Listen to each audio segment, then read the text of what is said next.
orbital lasers, orbital barrages, bombs. So many choices, so many powerful tools. Yet our top scientists still struggle to discern the great question. Out of all the stratagems, which one stands above all? The guys in the coats might not have the answer, but I have cracked the code. The barrages, the eagles, the sentries, the support weapons. None of them come even close to the true master. None of them can compare to the car.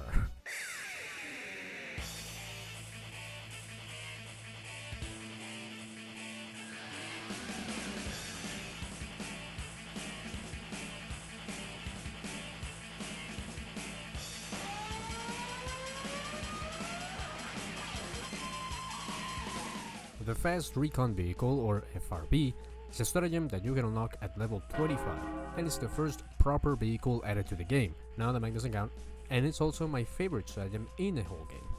So therefore, as an avid Helldriver, I am here to preach the gospel of the funny car, in a desperate attempt to see it more in matches, because this thing is really funny, and I want to see more clips of it. So in this video we will go over how to properly use this funny little tool and also why I like it. So without further ado, let us begin.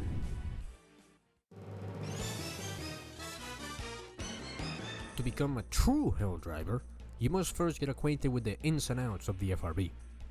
First up, and likely the very first thing you'll notice when you hop on the FRV for the first time, will be that handle. One of, if not the main thing that drives people away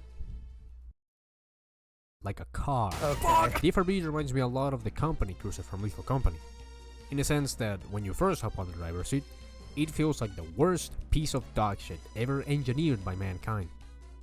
The FRV is nowhere near close to the quote-unquote handling and clunkiness of the company cruiser. Still, something feels off about it when you start out with it. It's a little slippery and pretty front heavy, but for good reason. In Lethal Company, the cruiser handles so abhorrently because of the advantages it can give you. That being, allowing the team to carry way more loot way faster than they ever could on foot. And the FRB follows a pretty similar design philosophy. This thing got added like around a year after the game came out, so pretty much everyone played on foot, going from objective to objective. And since the FRB's main role is to get you to places faster, if it didn't have drawbacks like this, it would pretty much trivialize the time needed to complete missions. But besides getting used to the handling, another important aspect about the FRB are the keybinds, which are nowhere to be found in the settings menu, along with the rest of the keybinds. They're not really told to you, I don't know why, besides two of them, which are the most important ones to be fair, but still is a little weird. First up, Control and Shift to change gears. Changing gears is pretty important, but depends on the situation. The car will automatically change to and from reverse and drive, but first and second gear are up to you. Both of these are used for either going uphill or driving in bumpy terrain, reducing your top speed, but increasing the general stability of the car. It is worth noting that you don't necessarily need to change gears to do these things. If you're going fast enough you can go over most hills, but if it's incredibly steep then you might need to change gears. Well, if you're careful, bumpy terrain also isn't a problem, but changing gears will simply make it safer for you to drive over it. There's the spacebar for the handbrake, useful for some light drifting, stopping quicker, and keeping the car from rolling away when you get off. There's C to change seats, specifically the seat that's right next to you. You can't change from the front seat to the back seat or vice versa, it's only left or right. There's X to turn the headlights on and off, and most importantly F for the horn.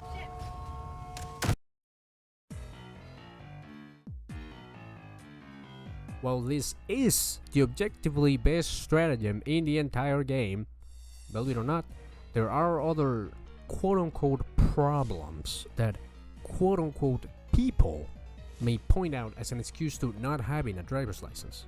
Regardless, we will be kind and objective and take a look at some of them with an open mind. First up, probably the most obvious one, it takes up one of the 4 stratagem slots, so it is technically competing with orbitals, eagles, super weapons, sentries, etc. but I believe this is not really an issue. You can basically replace any other movement item with the FRB, or even your support weapon if you're feeling adventurous, because bitch, this beauty comes with its own support weapon, and it's a pretty good one. Just, buckle up. Personally, I always run a strong orbital, something like the laser or orbital napalm barrage, anything like that, along with another random stratagem completely dependent on the mission or faction I'm fighting, usually an eagle or the solo silo or a sentry, then a support weapon, and finally the car. Another aspect that some may point out is its health. The FRB has what I would refer to as Schrodinger's health bar, in the sense that you do not know if it will either explode with a light breeze, leaving you stranded waiting for the 7-minute cooldown to end, or take an absolutely ridiculous amount of abuse and continue to chug along until you get on the car and see for yourself. But despite that, the biggest threat to the car is not it exploding, but a tire popping. Every single tire in the FRB can and will pop, and when this happens, your handling will completely cease to exist. So you must do your best to prevent that. Generally, I find that the FRB falls in the stronger side of the health bar, but the moments in which it doesn't do that, they hurt pretty bad.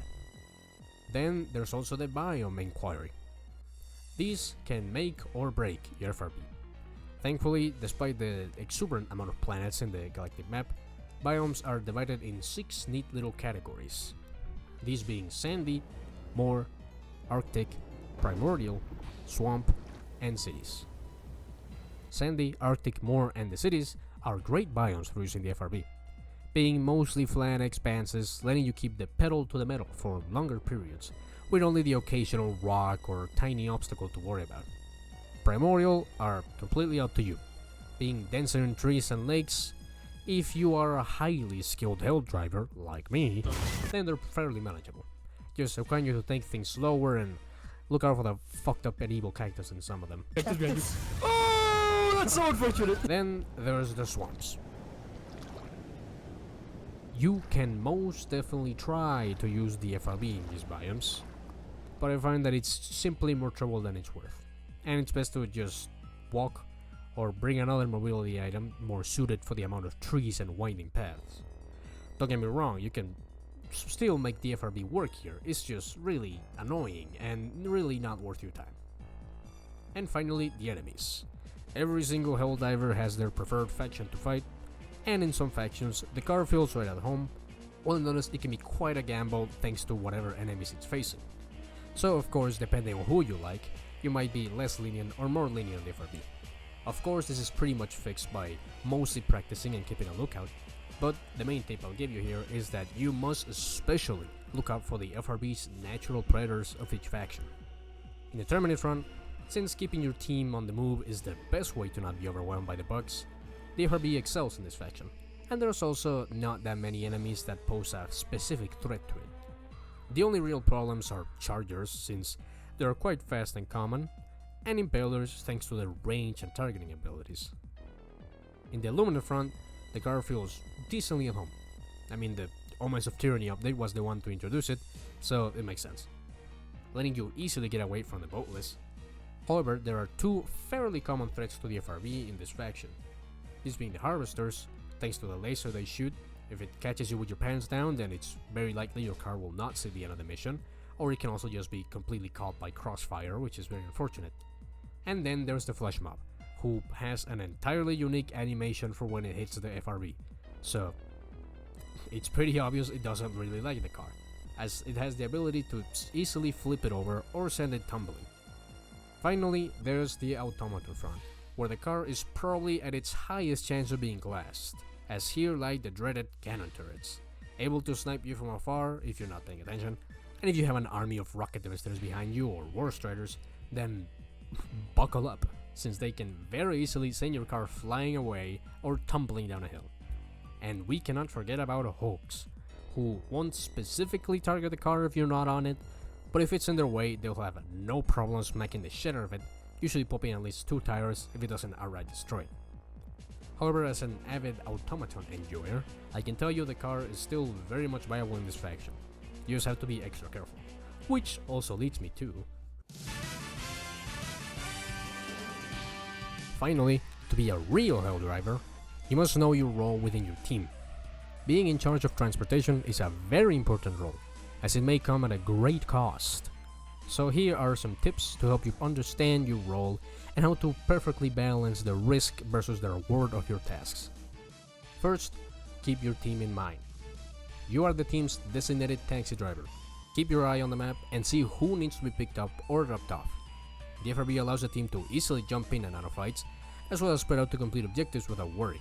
Prioritize whoever is the furthest from any objective, the extraction, or any outpost, or is simply getting completely overwhelmed and getting every single enemy dropped on them.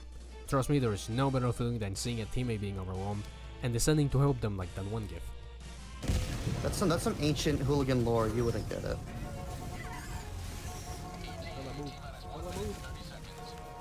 Fella. While driving, you must also keep your team in mind. When someone gets in your car, it is a sign of trust. Their life is now in your hands. One slip and they will perish. Especially if there's someone in the mounted HMG. God bless their soul. So be mindful. You don't need to be at top speed at all times, and you don't need to take unnecessary risks. Unless of course your team doesn't give a shit, in that case, floor it. Then, know your parking. A crucial element of using the FRB is to keep everything convenient. And a crucial factor to achieve this is knowing when and where to park. More often than not, the FRB will be a getaway tool for the team once an objective is done or an outpost destroyed. So always keep this in mind when coming to a complete stop. Park the FRB behind cover to prevent it being caught in the crossfire, in a position where it has a clear way to escape to and is not too far from the team. And also, don't forget the handbrake. Next, adjust your loadout. This is up to you, but if you truly want to keep your car alive, you must keep your weapons in mind. One of the most common causes for death in this FRV species is the car flipping over. Once this happens, if it doesn't move for a couple seconds, it will spontaneously combust and leave you without a car. So to prevent this, you should try bringing tools to help the car flip over or get unstuck. Really, you can assign this role to any of your weapons. For example, in the primary slot, the crossbow can have that job thanks to its explosive and very precise projectile. For the secondary slot, the grenade pistol is pretty obvious. Grenades in general help as well, but you should be especially careful with these, since they are not as precise, and you must keep in mind the explosion radius and fuse time, as if it is too close, you will just end up blowing the car anyway, and if it takes too long, then you will simply achieve nothing. And finally, support weapons. The autocannon and grenade launchers are by far the best choices for this role, while still remaining powerful weapons to deal with other enemies. And finally, know when to engage. When your team's life is on the line, it's best to keep distance from enemies and react accordingly, especially since the FRB greatly increases the distance at which enemies can see you. So if something like a horde of boatless is in the way, it's best to change route and avoid them as best as you can, lest you put your team in peril. Is what I would have said if I was a coward. But you're not a coward either, are you? That over there, that's democracy's chariot, and you are the harbinger of its will. And it demands that blood or oil covers its hood. So you will deliver. You will drive straight into that boatless. You will drive straight into that automaton trooper, and pray that Neither's corpse clips into the car and kills everyone. Also forgot two other little tips. First, if one of your tires pops, switch to first gear since it reduces the top speed of the car and increases its handling slightly. It makes driving with the popped tire easier. And second, you can carry one-handed mission items like the black box while driving. Just get on the front passenger seat with the item in your hand, and then press C to switch to the driver's seat, and the game will let you drive with it. Anyways. And that is all you need to know to survive as an avid Helldriver in the wilderness. So go out there, fulfill your taxi driver dreams, and lead your team to victory. Or a 5-foot concrete wall. Okay. I really like vehicles in games, and I especially like the FRV, if you couldn't tell by the amount of clips in which it appears in. I remember it being the sole reason I was grinding Helldivers when I started out, and really the one thing I was looking forward to when leveling up. But I do understand why people are skeptical of it, be it getting on one or using it. I mean, putting your life on someone else's hand is a lot of trust, especially when they're barreling down a school zone at 80 miles per hour. Either way, I really hope we get to see more vehicles added down the line. I mean, Helldivers 1 had plenty of choices for us. Yes, I played Helldivers 1. Please stop commenting shit about Helldivers 1. I played it. I know the Illuminate were annoying that one. You don't have to fucking repeat it. I especially just want to see them fill different roles. Stuff like the APC or a more armored car in general would likely do well against automatons with heavier armor or any heavier weaponry, along with something like tank or IAB for extra firepower. Smaller stuff would also be nice, like quad bikes or motorcycles for quicker trips by individuals. They could probably do really well in solo missions or stuff like that. But those are pretty much my thoughts on the FRB. Thank you all for watching. I hope I've swayed your mind in regards to this fine piece of machinery. Apologies for the gap in uploads. I've had a lot on my plate recently, but I'm glad to finally put something out. Also, Heavy Armor video made it to like 400k views. What the fuck? And also it was like 6k subs or 5k. I don't remember. Yeah, somewhere like that. I think it went down. Fuck, I'm chopped. I'm going down. I can't. I'm still gobsmacked of how good the videos are being received. So I don't think I'll ever be able to thank you enough for this, fellas.